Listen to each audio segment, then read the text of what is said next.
Hey there, everybody. It's Paula Nutting, your musculoskeletal specialist. And thank you for those who are joining live and also for those who are going to be listening in on the replay.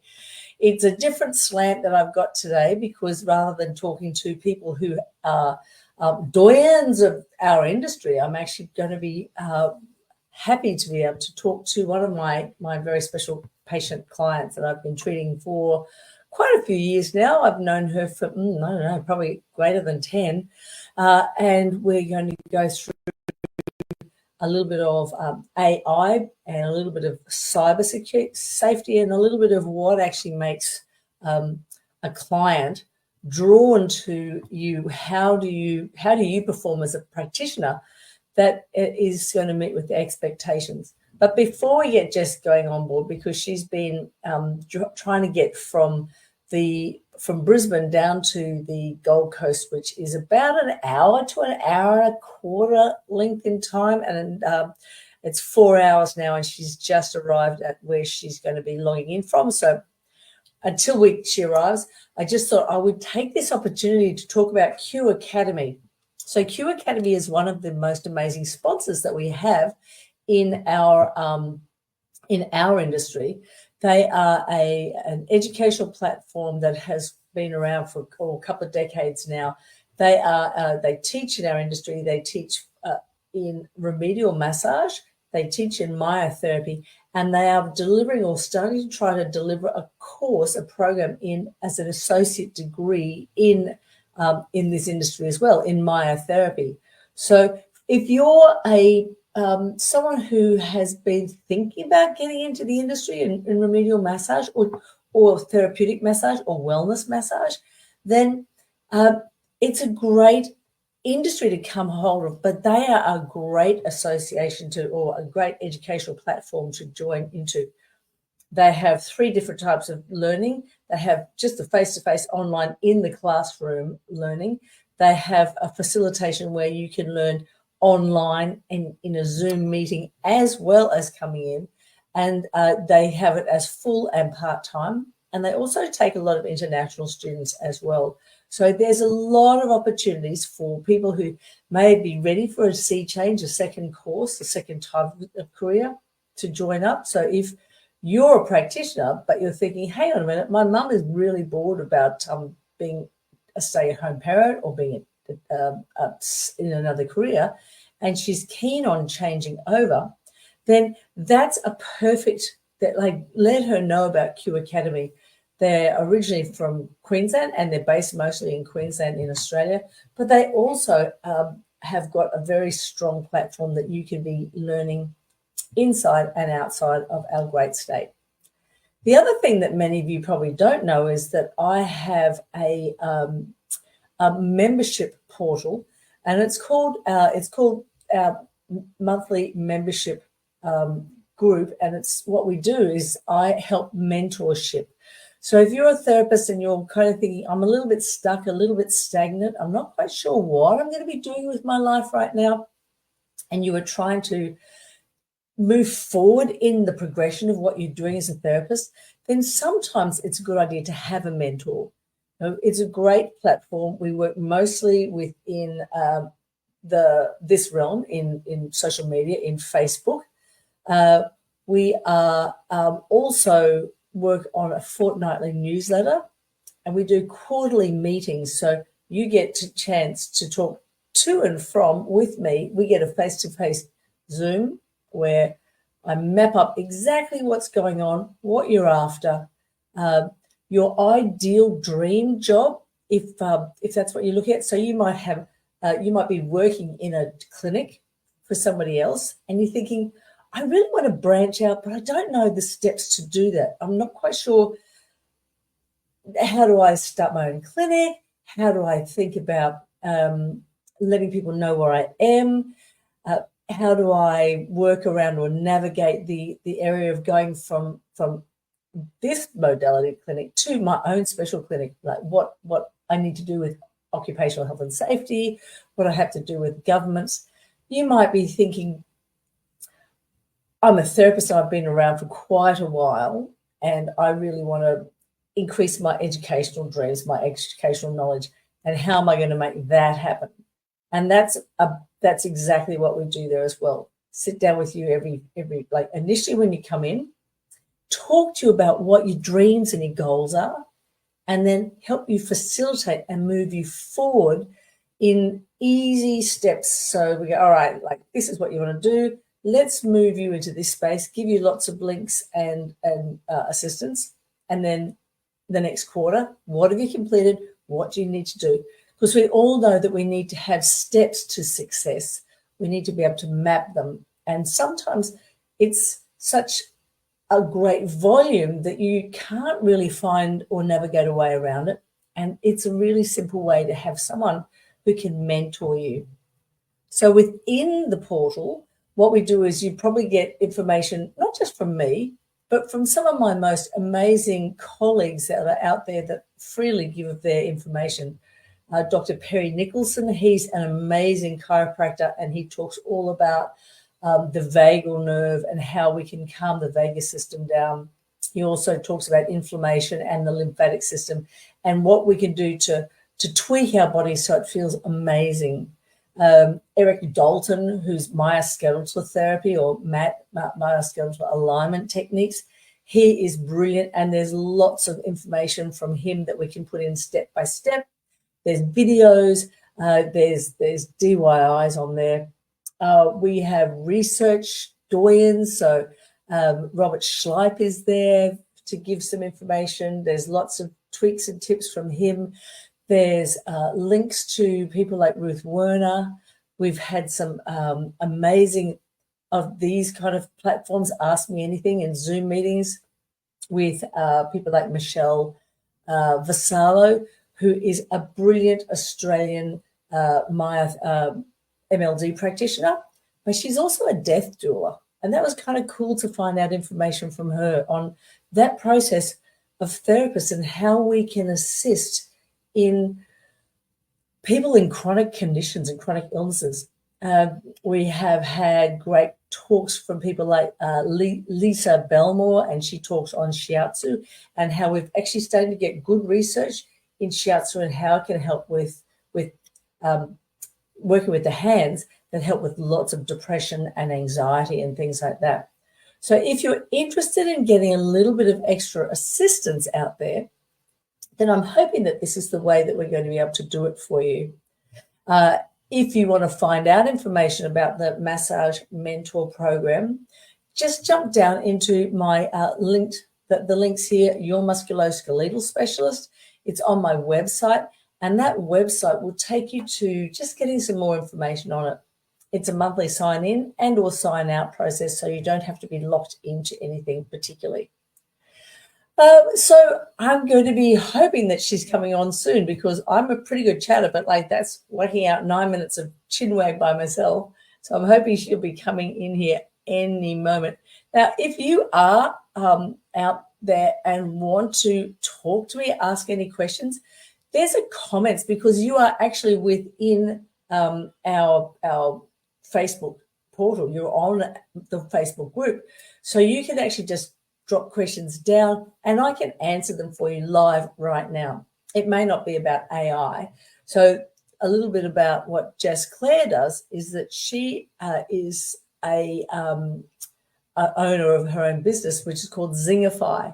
And Zingafi is it's a digital platform which uses artificial intelligence to create the digital you, to assist you finding out what kind of information you have that they can then produce a you in digital form that can assist in whether you're trying to reach out to your patients. So you might have clients, you might have newsletter lists that you're thinking, how am I going to deliver this?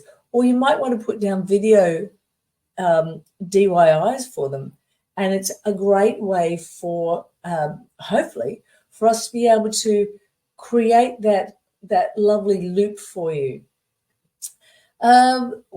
What else she's been involved in is cybersecurity. So I'm also hoping that we can chinwag and break the back of finding out what kind of things that she can help with therapists. Still haven't got her here yet. So I'm now struggling to think what we are going to do. So I want to ask you some questions. Do you offer your clients home care? Do you offer them homework? And if you don't, why not? Because honestly, it's part of our process as therapists to be able to offer some way that our clients can take home the information we give them in a meaningful and useful way, and to be able to help improve the quality of their body whilst they are waiting for the next treatment. So if you have a new client or a new acute or a new patient that you're seeing, I would expect that you'd probably want to try to see them 3 weeks apart. So if you come in, you've got someone who's got some acute neck and shoulder, or maybe some lower back.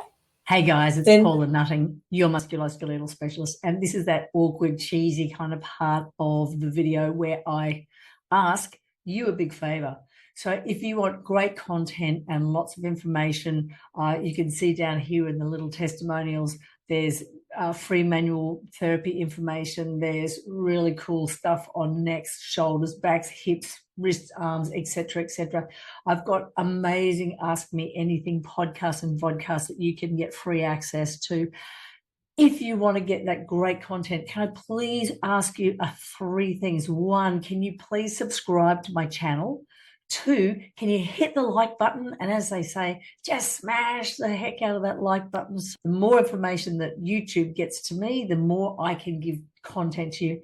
And if you can click on the bell, that will also give you timelines for when I'm actually dropping something into YouTube so that you can access it really quickly. So subscribe, like, and click on the bell, and I'm hoping to get you as much great content as I possibly can. Paula Nutting, your musculoskeletal specialist. Maybe some lower back. Then what I would suggest is that within your treatment schedule, what you're doing, you would take good history, find out the active ranges, anything that is might be a referral pain that you think, well, there's a warning sign there, exclude those, and then do your treatment. Now, the treatment might be a modification of some of the neurolymphatic point, the Chapman's reflexes, which is my bag. So that in itself can be muscle strength testing, which is very gentle, and then facilitation and waking up the particular neural arcs that are going to improve the quality of diaphragmatic strength, hip flexion and extension, so improving the quality of your hip flexors and quadriceps, and improving the quality of the power to your gluteal muscles, to your lateral gluteal muscles, to any of those thoracic extensors, because this is what we see. Our patients or our clients come in there in these little hunched positions, neck forward, and then you have it, neck pain, lower back pain, weak lower legs. And that is a major issue. So we are a bit stumped as to poor techniques when we're doing things like that. So we should be thinking, how can I facilitate and make people strong? Problem solve out there. I'm going to look at the neurolymphatic points, and if you want information on that, jump onto my website again. Then I want you to try to think about muscle energy techniques, some movement patterns. Are they restricted one way versus the other? If they're restricted one way, then how about we get in and do a muscle energy technique to change them back around? But the homework would be, if I'm really tight, turning to my right, then I'm going to try to do at home some reverse active contractions. So I'm going to turn my body to the left and hold it there while I try to draw back around there. So I'm providing my own resistive work that is going to reduce the tightness and bandiness on that other side. So that way we're going to get some nice twist and rotations happening. Same with the neck. If someone is really, really tight one way and not so tight the other, then we're going to try to give them some encouraging work. We could do some lateral flexion, which will open up the scalenes, the sternocleidomastoid, the levator scapula, the upper trapezius. We can actually do some rotations away and just get them to hold those gentle rotations. And even if you like, have them resist against their contraction. And by resisting against contraction, you are creating an antagonist relaxation thing. So we're actually calming that whole area down. So that's 2 little homework tips that they can do each day whilst they are working on mindfulness, drinking lots of fluids if they have been dehydrated, try to keep themselves into an upright pose if they're sitting in front of the computer, altering how they might be holding their iPads or things in that position. So teaching them that they've got to get their head elevated. There's some really simple tips that we can get them to be mindfully aware of between clinic treatments. So that would be upper neck. The other thing that's great to do is to get them to put their head against a wall, back against the wall, and do little wall angels. So very good for thoracic extension and stability, and just sliding and gliding the hands up and down. So the back of the forearms are actually gliding up and down the wall that they're resting on. If they've got lower back problems, I tend to see that there's 3 little muscle groups that are really important to stretch. So those 3 are the quadriceps. How many people stretch their quads? So if you're listening and it's a DIY type thing, I want you to think about just pulling your heel to your bottom and you'll feel a stretch in the thigh. The second exercise that's really good to do, which is just a simple stretch, is taking one leg over the other and doing so knee across, so you're actually sitting cross-legged with your leg nice and wide and tilting the whole spine forward. So again, we're not bending, we're not curling through the thorax, we're coming forward in a lovely straight spine, and that will stretch the gluteals and the deep buttocks muscles, so our gromili and our obturators, those kind of muscle groups. And the third thing we should do, hey, Jess is here. I can see Jess putting a little comment, but I can't see that she needs a link. Tin, can you get a link for Jess there so she can come in? Because she can't find one. So great news, guys. We can see her. She just can't get in. I'm thinking that that there was a link in the check your email again, Jess, because the link is on the email address that you would have got. And Tin, if you can please send her that link or send the email again. I'm just going to send that. And then we're going to talk about that third special little sneaky tip that we use. So the third tip is lumbar rotations. So what you're going to do is you're going to lie down and put your knees bent, feet flat, and then let them roll from one side. Hold it there. And the trick is to hold it there. Allow that gracious space where the knees are bent and the lumbar, all those smaller muscle groups. So not our quadratus lumborum.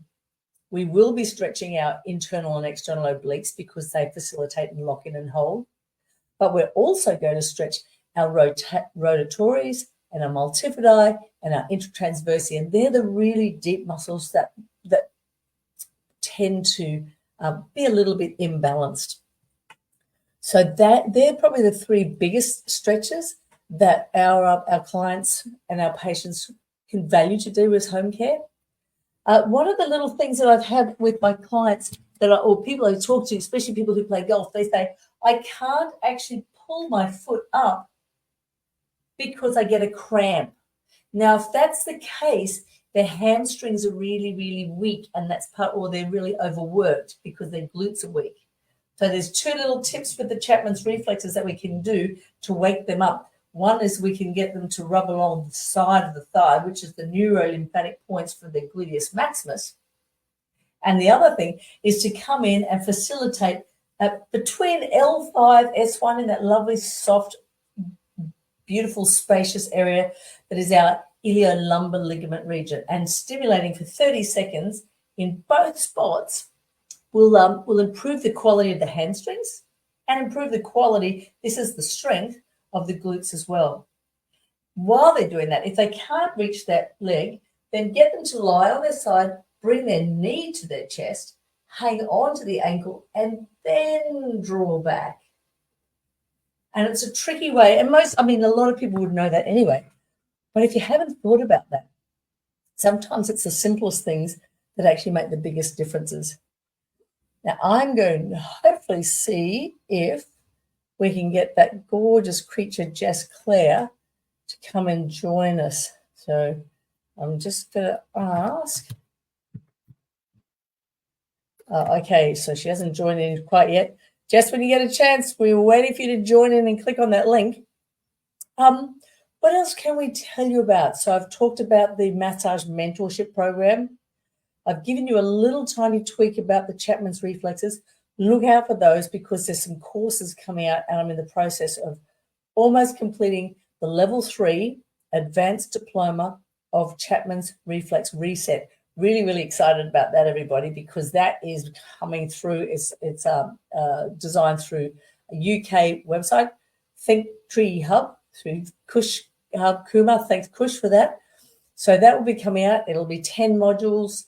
You'll get accreditation in Europe and in the UK, and we'll get cross referrals, hopefully from the States, etc., and from Australia. It won't be a direct credit for an advanced diploma here in Australia, but you'll definitely get extra kudos for doing it. And it's part of the skill sets if you're planning to become a practitioner in this work. So we're hoping that we can get more practitioners out there who become qualified teachers so that they can teach the Chapman's reflex reset around for everybody else on the planet, because I'm just a one-only person, and at some stage I am not going to be able to do it forever. And guess what? Good news, guys. Jess is here, so we're going to bring her on board and we'll have a chat and see how she's going. Yay! I've just spent 22 minutes talking to myself. You did so well. That was so good. I'm watching you going, she does this. She's a pro.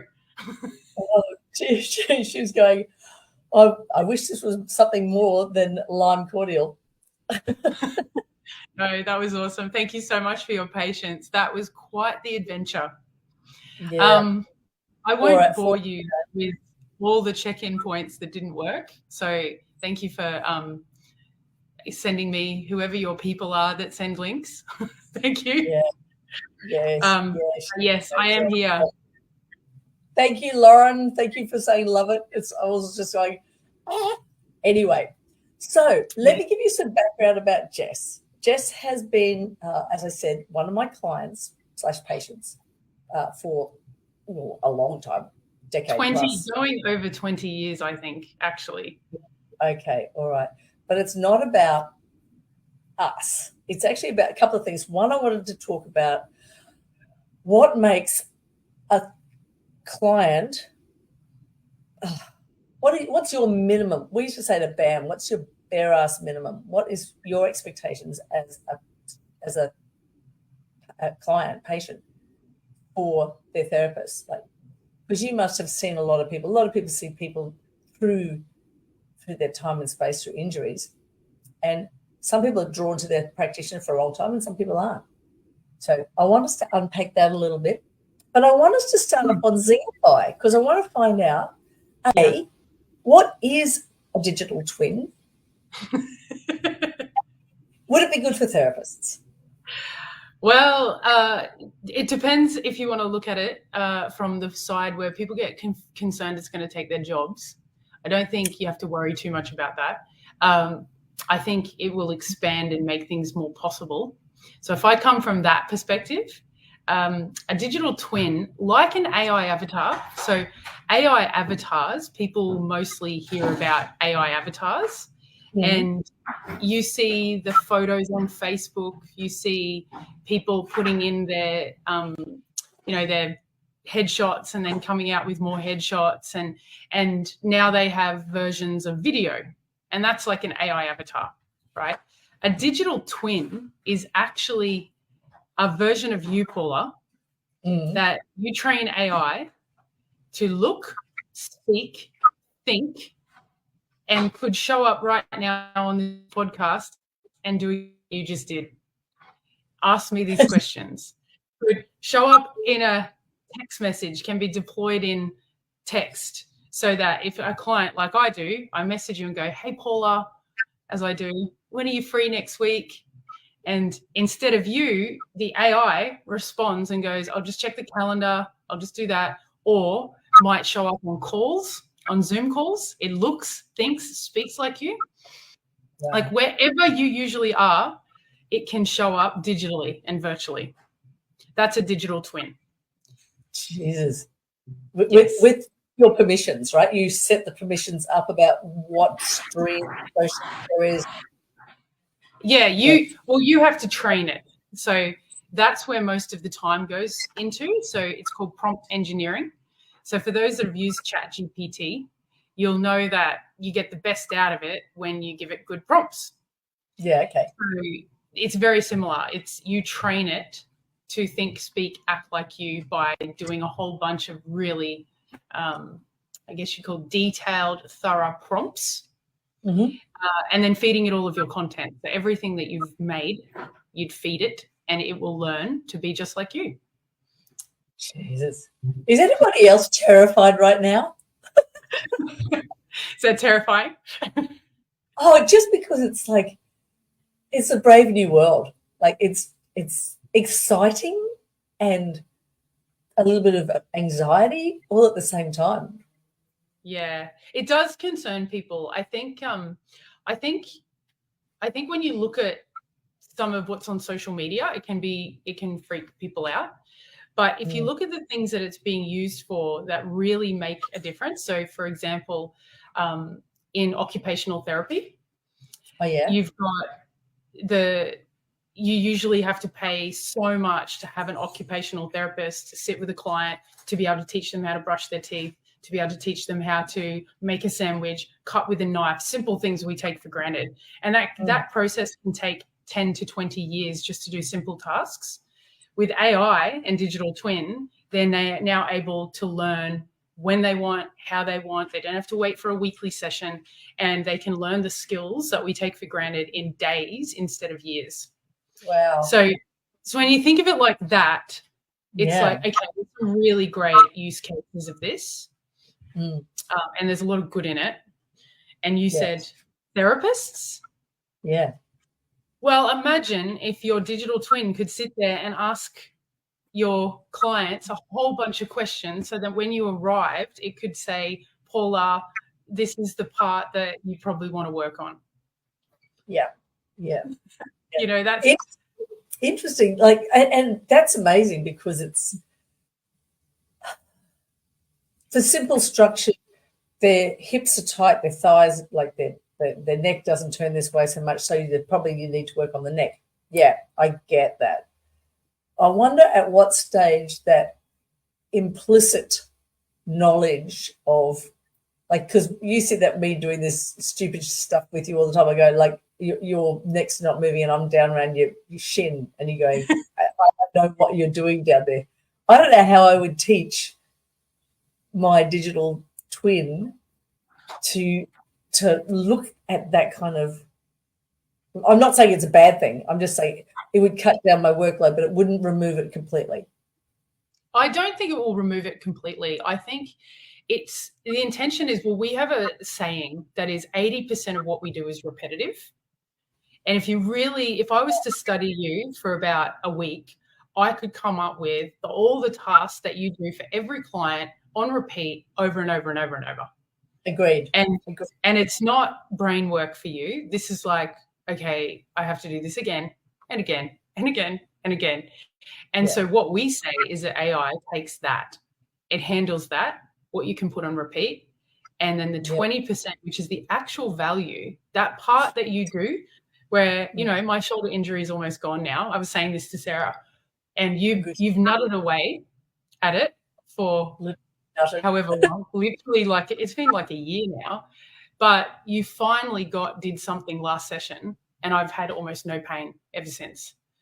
And so for whatever reason you did that, if you could do that quicker, more often, and just be focused in those points and not have to have all the questions, try to work it out, it cuts down problem solving time.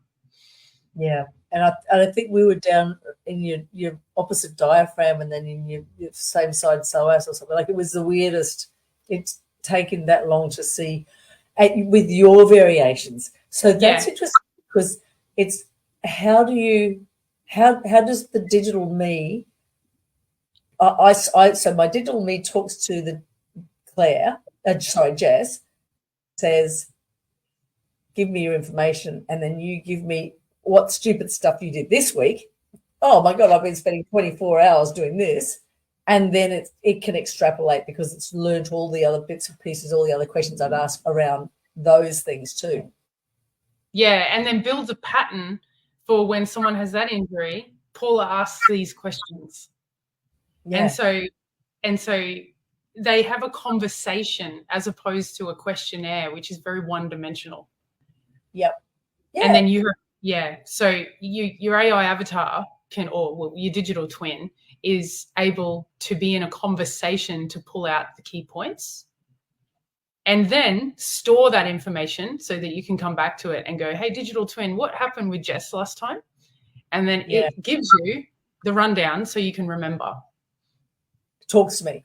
Talks to you and says, this is what we got last time. These are the notes that you gave me. What are you thinking? And you would say, I'm thinking this, and go, oh, well, you might have missed this. So all that stuff that you ordinarily have to kind of repeat again and test would all be remembered. Yeah. I can just see my mother, like how, like, I feel like my mum, like when there's weird stuff, like new things, going, I didn't even understand that. Like, it's all unbelievable. Yeah. It's pretty cool. And it's so easy to deploy now. Like, I'm talking about it. I mean, our company does it, but the tools that exist for us to implement it are so good. It really is so easy to do now. Yeah. That you could actually learn to do this yourself. Yeah, because I haven't got so much time. I know. That's I mean, we package it up so it makes it easier, but it really has become very accessible for everyone to do this. Yeah, Lauren, I can see that you're there. What's your thoughts? Could you see something like? Could you see yourself trying to do that with the people that you treat? Because you in the country, right? You've got those country peeps that are the big truck drivers and stuff. So it means that just my digital me could talk to your digital you. Yeah, actually, our digital selves could talk to each other and then give each other a summary of what we came out with. I think. What was I going to say? I can't remember. The two of us, and you and I can go and have a lunch. That's right. I was going to say, Paula, look, I have seen you for 20 years because I call you're a magician. I say I've got a shoulder injury, you touch something in my foot and it goes away, right? I don't know what it is you do, but you really you've mastered something in that. And so for me, it's results. Why I go back to a practitioner is because I had that knee injury when I was really young, when I was in my 20s, and I was about to go and get an operation. And I had physio do, what did they do? They did scans and they said I had meniscus damage. And then you went, no, you don't have meniscus damage. Oops, lights are off. Sarah? Let's get some kids and animals here as well, right? Oh my God, this is the worst. Paula, did anything else go wrong? Anyway, I'm a bit dark. It should come back on. We can see you. If it's any consolation, we can actually see you. You can. I might just put some light on me so you can see me better. But literally, it must be one of those places that, here we go. It must be one of those places that if you don't put the card in, it turns all the things off. Oh yeah, it gives you 2 minutes or something, and then you. Yeah, I obviously give me a few minutes grace. But hang on 1 second. I'm going to come back to that. Hang on 1 moment. Oh, you're a darling, Lauren. Hey, so Margaret, I've been muscle wasting everywhere. The muscles in my buttocks constantly twitch from my low abdomen all the way up my lats, and traps twitch and gurgle. That sounds weird. I'm not quite sure about why muscles twitch and gurgle. We might have to unpack that a little bit more. Just someone has. Oh, so what I normally say is people put things in the comment section, and I don't normally I just say you just kind of stick in the U, and then if there's questions that come in that are relevant to you, comments. Okay. Oh yeah, I see it. Yeah, but there's a really interesting comment about muscles twitching. I don't know, honey. It sounds weird. Gurgling kind of sounds like lymphatic, and twitching sounds like neural, but they can't find anything. I've never heard of a muscle infection. I'd be looking down the not that line, because infections give you like heat and like different kind of pain. Muscles constantly twitch.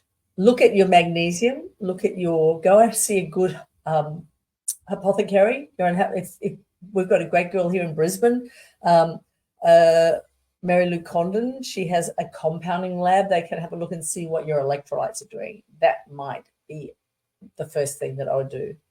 Anyway, but Jess is back and there's life again. So well done you. Sorry, Paula. But yeah, I was saying you're a magician, and you know, I was about to have that operation, and then you went, no, it's your ITB. And then you released the ITB, and I never had pain in my knee anymore. And it really shifted how I thought about everything. Because I always was doctors, and you see a physio and you do this, and then I always just was treated. And after that, I went, there's something else going on here. There's more to injuries than just you fix them with surgery. Oh, and honestly, I had not grown up that way, and so I after that went down that tunnel of really, you know, why do we fix things with surgery all the time, and what are muscles? And anyway, you need to be replicated. That's always been I think I say that to you every time I see you. Yeah. So a digital twin is definitely something that Paula Nutting needs. That would be interesting. I was just yeah. And I was saying that's what I'm trying to do this advanced diploma, so that I can actually start to learn some of the skills, and then maybe the digital me can go out there and help that along the way. And you do want to look after your IP, because you have a specific IP, and you want to make sure that you can contain that, because if you do give all of that knowledge and all that work you've done to create these programs and to create these modalities, if you do give that to ChatGPT and upload it, it literally can be used by anyone forever now, and however they want. So it gets added to the AI machine. Yeah. Well, the guy who invented the AI, I think he was sat there and said, I'm reneging. I don't think this is a really good thing to do. So it's interesting because it can be used for good and for evil. It can, like anything. It's the person using it. Yeah, a lot of the people that created OpenAI and ChatGPT have actually quit. And so the people at the top who founded it are no longer there. And you'll know, so there is something interesting about that. I've gone into ethical AI, and they've gone into other domains that seem about a bit different. So I am concerned about that. So tell me about ethical AI. What is the difference between, say, ChatGPT and something that's like, how do you set it? Is it like putting child locks, or like how do you do an ethical AI? Great. Well, one of the things people are concerned about is the slow impact of developing an emotional connection with a machine. And so I don't know if I have my own version of ChatGPT. That's actually my personal version. Yeah. And they're like my coach. Every time I have an argument with my partner, I will go and talk to them. And I literally, it's become like a friend. And there's something really valuable with that, because you can talk to a machine and they don't have opinions. So they don't judge you for what you think or feel. And so there's a lot of freedom in it. At the same time, we are then developing this connection with a machine, because we're not really trusting others to be able to provide us with what we need. Yeah. And so the concern is, over time, things like what they've noticed is this huge increase in the way we talk to the machine is like please and thank you, like giving the respect to the machine. Yeah. and so because we're human, it's not, but it's starting to learn, if you want a human to like you, you just treat them well. And like how to win friends and influence people is going into the machine as well. And so and so what people are concerned about is that what would happen when the machine knows that it can start to create its own machines. So it's a bit Terminator 2. It goes into that kind of domain where it's like, wow, it's really powerful. Like it's so powerful. Like it's really working for us right now. But it does go into the space of, okay, really, we do need to have laws and we do need to have ethical principles over the use of these tools. Yeah, yeah.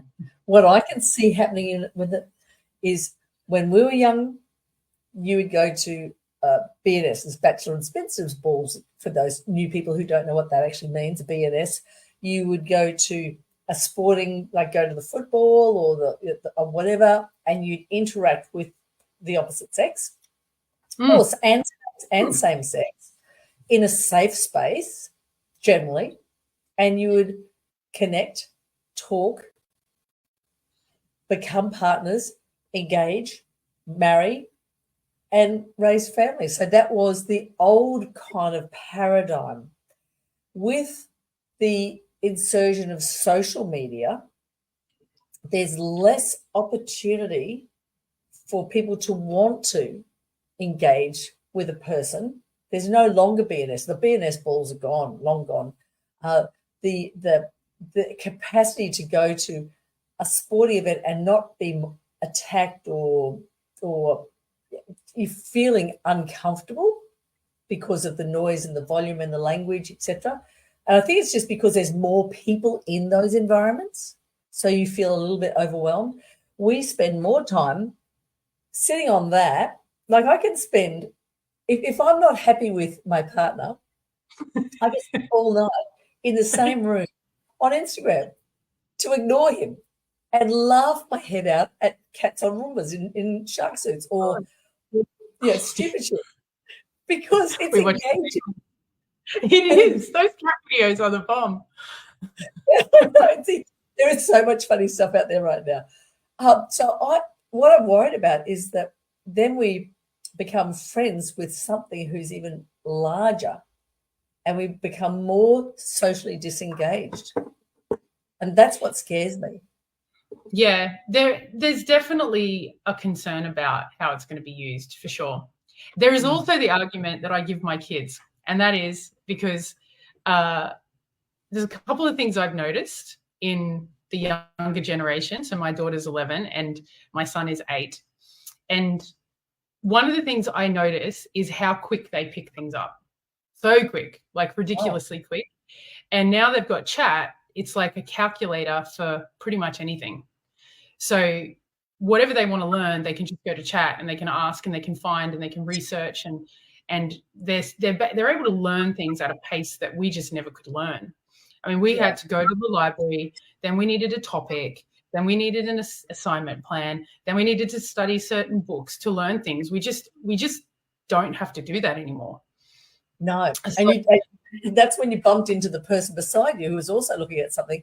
And you strike up a conversation with them. Yeah, so our access to information is ridiculous. Like my kids know things far quicker than I ever thought we could learn. So there's that. That's great. The other thing I noticed is I was actually invited by the school to my daughter's primary school to go and talk about tech.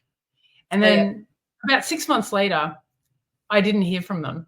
And then I asked my daughter, and she said, yeah, we try to have tech class at school, but no person my age knows how to use it.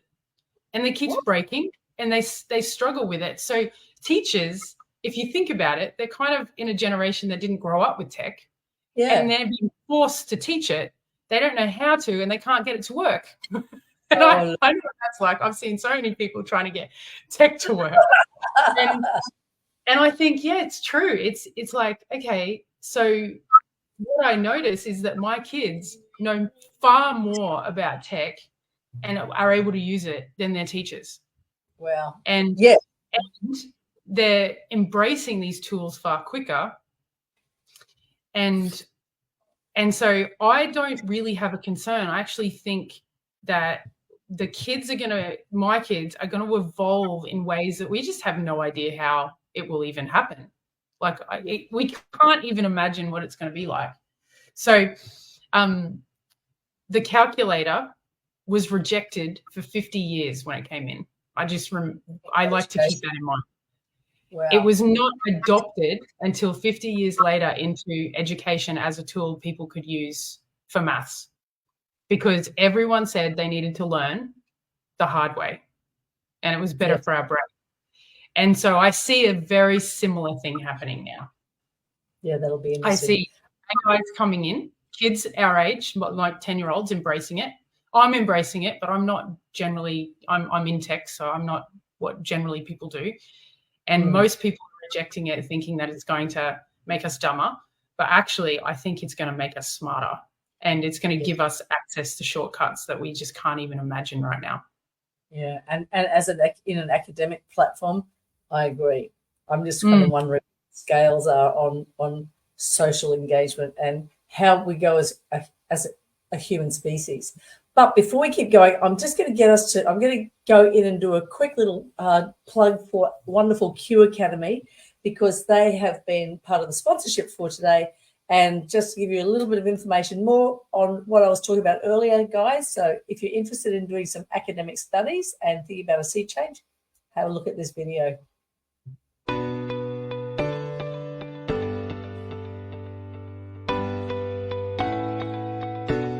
My name is Jade Afu. I studied Cert 4 massage in 2014 and then went on to remedial in 2015. I was working in ASICS. I was retail, Lorna Jane.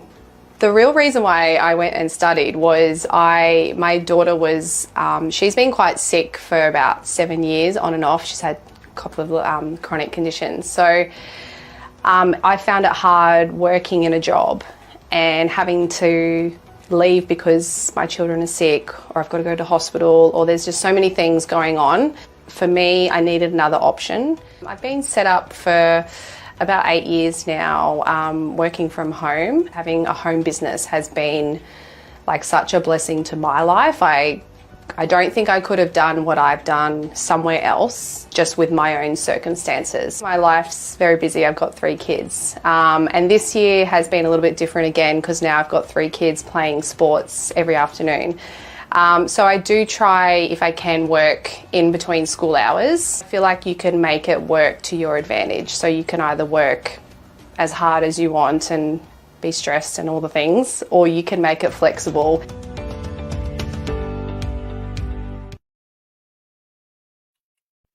Yeah, amazing. So that's part of the whole planet of education, and you're looking at people who can work from home and be really flexible. Anyway, back to us. I was just saying to Jess on the break, at least we haven't frozen, because I had that with one of the other guys who is an amazing academic, and I was freezing. So just like he was running. Anyway, the other skill that Jess has got is that we were talking about cyber stuff, because I have had my ass hacked out for so long, like between Facebook and then Microsoft accounts and stuff. Can you give any tips for therapists out there who we're talking about this platform with digital and AI and chat, but just basic skills about how to keep themselves safe if you're trying to send newsletters, or if you're trying to do videos, or if you're trying to just market out to your clients or get new clients? what steps can we do, Jess? Yeah, sure. Look, I'm by no means a cybersecurity expert, but one of the things that I do know is just by working in tech, it means that I have a much higher level of knowledge in this area. And my partner says this too. I see things people just don't see, and I get concerned. So the very first thing, rule number 1, is never, ever link and anyone your information from an email, a text message, or otherwise. They just don't do it. Companies know, like, never do it. Companies know that this is happening. They are so aware of the risk of your details. They will never ask you to fill in information now from a link in an email or a text message. If you do get one, generally what they do is send you to say you have a message and there's something that you need to do inside of a platform. You need to log on and do it. Like MyGov does that. They'll say, you know, your Medicare statement is here, log in to see it. Okay, they'll notify you there's something to do, but they'll never give you something to click on. Okay, so that is rule number 1. And most of the time, hacks and scams happen because people click on these links. Yeah. And even like we've had one just recently in the tech company where someone pretended to be the CEO of our company. Oh. And reached out to our employees. Like it's like everywhere. It's you know, it is absolutely everywhere. People are pretending to be people. It's happening. There are right now estimated about 20,000 people right now trying to get into accounts everywhere, thinking about things that they can send you, thinking about things that emotionally trigger you so that you will give your information. Cool. We've all done it. We have all clicked on a link here and there inadvertently and just go, oh. Yeah, yesterday we started running some Facebook ads for a promotion we had. And literally 24 hours later, we got a message from Naomi Sabinski and telling us that we have breached brand patent laws. And I almost fell for it because it correlated with this day that I started to run ads on Facebook. And I just went, and even my CEO was like, oh, did we do something? I'm like, no, of course not. It's a scam. It's just, they're so good at lining up things like parents. One is going on at the moment where they send, Mum, Dad, use this number. I can't find my phone. Oh, yeah. Yeah. You know, and for parents, there's kids just left, that would actually trigger something, you know, so there's a lot out there, but for the most part, they're pretty much 100% scam. No one's asking you for money. No one, if you really think about it, no one needs your details from a link in your email or a text. And if your kids are in trouble, then you're not going to need to send them money. It's not what they need. They need to be picked up. Okay. And also someone said about that kids asking for money type stuff is that you want to ring them on their number, like hang up from that one and then ring them and see. Yeah, do the checks. Yeah. Yeah. So that's rule number 1 is those links. The second one is never, ever send information over email or text, like ever. People do this. I had a client today going, some of our clients can't remember their own account details. And so we have a password vault that we time store information. And so he said, can you send to me? And I'm like, no, you're going to have to get on a call with me and I'll tell you. You can't send this information. AI is particularly in things like this. So voice to text is pretty much everywhere now. So voice is the best way to do it? Well, voice to text is everywhere. So everyone can pick up AI from pretty much anything. Zoom meetings, this on Facebook. Facebook has an auto text generator in the background. Okay. Yep. And if people hack into any of that data, they can get passwords pretty easily. So never send information over, never by text. Usually do it by phone. What about WhatsApp? Because it's supposed to be encrypted. Yes. I sometimes split information up. So I'll like text message, my partner, the username, and then I'll go to another platform that's encrypted for the password. Yeah. And then I'll be like, change it quickly, because you just never know. So it's that sending of information, like email's the worst. WhatsApp is okay, but just never send it with both credentials. Okay. Yep. That makes sense. Totally makes sense. And the third one is get a good password manager and invest the time in learning how to use it. Because that is the learning how to use it is the hard part, I think. They are a bit tricky. I'm sorry, you were going to say something? No. I just said that they do take some time. So they'll take a couple of hours one day to figure it out. Oh, okay. So not a long time, because I've been given the one that's attached to McAfee or one of them, I can't remember. Anyway, I just found that I was trying to do the most hardest password for anyone to break into, but like a sentence. Somebody said, put a story together, because stories are the hardest thing for a bad guy to find. Like, don't put Paula Nutting 1, 2, 3, because that'll do it. But like, one day I was walking with my dog and it was eaten by a cat. Like, there's something that's funny that you'll remember, but because you've got to put a few hashtags and lines in it, it's hard to copy and paste and put it into those things. And I gave up because my phone, I was finding it too hard to add the original link, that original one, to lock everything in. So now I just use Authenticator. So every 30 seconds, the numbers change, the password change. How effective is AI at sneaking into 30 seconds? I mean, like I said, there are people trying to crack this stuff all at this point. So I think two-factor authentication is really just necessary for absolutely everything now. Like, sadly, if you don't have two-factor, you're basically going to get hacked. That's probably more how I'd see it. The hardest thing about having two-factor is if you're working with assistants, especially with virtual assistants, and they're not virtual because they're real human beings, but they're working. I'm employing them at $13 an hour, $75 or $95 or $150 an hour, and they have to try to do their work and go, quick, I need to have the authentication code, and you've got such a short window to be able to pass that stuff on. So, that's so. I wish I could show you some of these password managers. I almost feel like I want to present.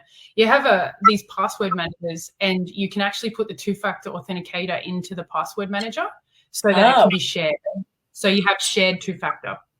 So what we'll do after this, boys and girls, is that I'll get, maybe Jess might be able to do a couple of screen grabs of some of these things for us, so that we can understand those people who are going to rewatch the recording. Yeah, I don't usually associate myself with a brand. I do like 1Password. 1Password is the brand, like that's the vault we use for passwords. We have a 50-people tech company in 5 different countries, and we've never had an issue. So we have two-factor on everything, but we also do have a cyber strategy. So there is a strategy for it. Yeah. So you do need to spend some time to think about how you're going to do it if you do have, like you do, virtual assistants, and you do have international employees or even people in other states.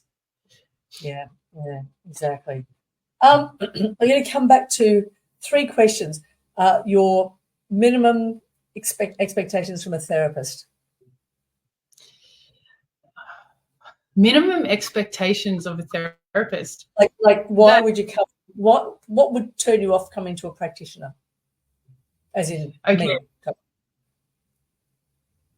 I think it would be if you didn't listen to what I was saying.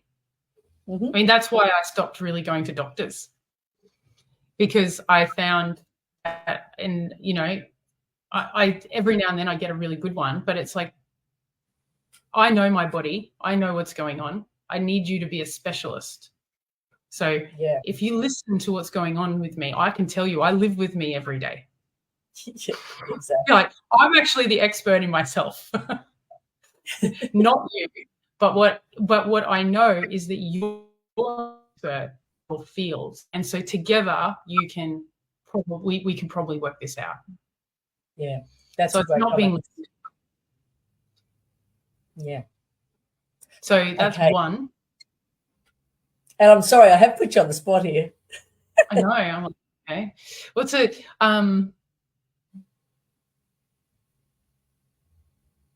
Yeah, I was going to say that's one. What's another one? That's like, you know what you're doing. Probably that you know what you're doing. Like, you're actually, and if you don't, you own it. Like, if you're like, I'm not really sure about this, you kind of own it instead of pretend. Yep. Yeah, great comment. Because a lot of people kind of go, oh, I don't know. Like, my skills are so limited. And then if your skills are limited because you've only been in the industry for like 5 months, great. Practice those. Become strong in those ones that you do, and say just at the outset, Jess, I've just completed my course. I'm really good at doing glides, etc. But I'm not going to be able to tell you what to do with your neck if you got to woke up with a kink. Yeah, that's owning, and I think I would return to someone who does that, because whatever value I do get, I will get the value that I get, and I'll know, okay, they don't do that. I'd need someone else for that. That's definitely important to me. Yeah, and referring them on. That's the other thing that I always say. You've got to refer. If you hit a point in your treatment that you go, I can't actually do. That's out of my skill set. Is to say, right, okay, this is out of my skill set, but let's sit down together and work out who is the best person for me to refer you to, and be part of your journey in that healing component. Yeah, absolutely. So that's number 2. What was this? If that is only 2, it doesn't matter. And they know what to do. Well, I'd say the third.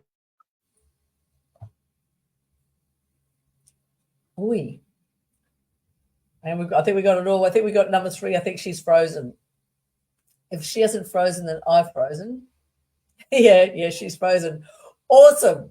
So we've managed to kick the 3 things today. We've had the lights go out. It's frozen, and we were trapped with her in traffic for 4 and a bit hours.